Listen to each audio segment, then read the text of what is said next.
Hi guys, welcome to Pencil College. In today's video, we'll be moving on to more examples in Chapter 4.1 Polynomials, and in particular, we'll be looking at the long division method. So we'll be looking to divide polynomials using long division. So before we carry on to look at how long division works for polynomials, let us look at a very simple example over here. So suppose we want 20 divided by 3. So suppose we want 20 divided by 3. Okay, it's a very simple form of division which we have learned in our earlier schooling years, like in primary school, for example. So 20 divided by 3, we will pick 6 as our quotient. Okay, so probably let me just mention that 20 is the dividend and 3 is called the divisor. And then since we have 6 times 3 equals to 18, we will take 20 minus 18, and this gives me a 2, and 2 is my remainder. Okay, so 20 divided by 3 will give me 6 remainder 2. Okay, so in simple terms, okay, we can try to form an equation that connects these few numbers. So you will see that the dividend, which is 20, is equals to the divisor, which is 3, times the quotient, which is 6, plus the remainder, which is 2. Okay, so what I've just illustrated here in this simple numerical example is that the dividend is equals to the divisor times the quotient plus the remainder. And this is a very important, very simple yet very important fact in the long division method. Okay, so let us look at some very simple example and try to divide some polynomials. So this example says divide 2x to the power 4 minus 3 to the power of 3x to the power of 3 plus x squared plus 1 by x minus 2. So can we see that this function over here is our dividend? Okay, and this function over here is our divisor, okay, or divisor. So let me just draw a really long line over here. So 2x to the power of 4 minus 3x to the power of 3 plus x squared plus 1 divided by x minus 2. Okay, so once again, this is my dividend and this is my divisor. So the first term that I should be looking at, what times x will give me 2x to the power of 4. So that should be 2x to the power of 3. So this, okay, 2x to the power of 3 times x minus 2 will give me 2x power 4 minus 4x power 3.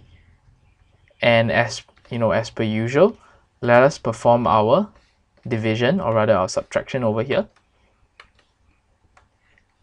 So minus, don't forget to keep this in brackets. Okay, and let me carry on from here.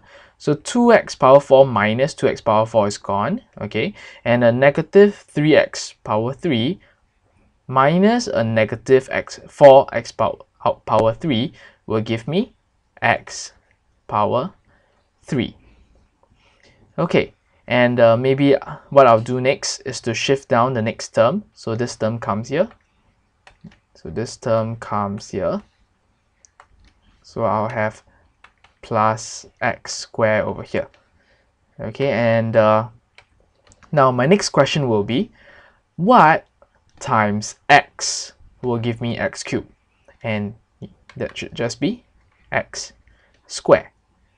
Okay, so x squared times x will give me x cubed. Okay, so x cubed. And x squared times negative 2 will give me negative 2x squared. Okay, so once again, don't forget to keep this in brackets. So x cubed minus x cubed is gone, and x squared minus negative 2x squared will give me 3x squared. So I'm doing this really slowly, okay, so you know all of you can get it. So now I'll shift down my 1, so I have a plus 1 over here. And the next thing I'm going to do, I'm going to ask myself, what times x minus 2 or times x will give me 3x squared? And it should just be 3x. Okay, so 3x times x will give me 3x squared, and 3x times negative 2 will give me negative 6x. Okay, so let me subtract this once again. And this gives me positive 6x plus 1. Okay, so take note that this 1 over here, here has been shifted over here. And I'm not done yet, just one step away. So what times x will give me 6x, and it should just be 6. So we have 6 times x, which is 6x, minus 6 times negative 2, which is just 12. Okay, so let me just simplify this a little bit more. So 6x minus 6x is gone. 1 minus a negative 12 is just positive 13. Okay, so let me just run through the terms again, okay, because the terminology might be a little bit difficult for some of you. So the dividend is the term over here, and then the divisor is our term over here. Next, let me use a different color. So perhaps our quotient, okay, our quotient is the term over here. Okay, this term over here. And finally, our remainder is the term over here, which is 13. Okay, so using this simple equation over here to guide us along,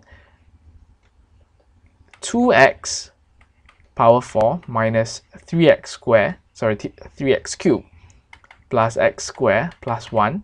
This is my dividend. Okay, so let me just highlight it. This is my dividend. This should be equals to the divisor multiplied by the quotient, which is the one in purple, 2x power 3 plus x squared plus 3x minus 3x plus 6 rather, plus the remainder, which is 13. Okay, so maybe let me just use the different colors to make it more obvious to you. So this is my divisor, and this is my quotient. So this is my quotient. Okay, purple is kind of dark, so I'll just highlight it at the bottom. And lastly, I have my remainder, which is 13. Okay, and there we have it. This is your long division method for dividing polynomials. Okay, so just a quick summary of this chapter 4.1 on polynomials. A polynomial is a term that involves a sum of x's, or rather a sum of terms, each of the form ax to the power of n. So a polynomial involves a sum of terms, each of them is in the form ax to the power of n, where a is a constant and n is a non-negative integer. Okay, so this was mentioned in much greater detail in the earlier videos. Please review it if you've forgotten. And then the coefficient of x to the power of n is simply the term in front of x to the power of n. So in this case, it is a. The degree of a polynomial is the highest power of x. And the value of a polynomial, px at x equals to a, is just pa. Okay, and finally, in the last part of this video, we went through how we did the long division method of dividing polynomials, and we mentioned specific terms such as the divisor, the dividend, the quotient, and the remainder. Okay, and we also showed how these terms are linked together using this equation at the bottom of your screen over here. Okay, so before we end this chapter, just want to leave you with some practice questions. Feel free to pause the video here and take down these questions. And finally, thank you for watching this video. I hope you have enjoyed it. And for more videos, please log on to pencilcollege.com. I'll see ya!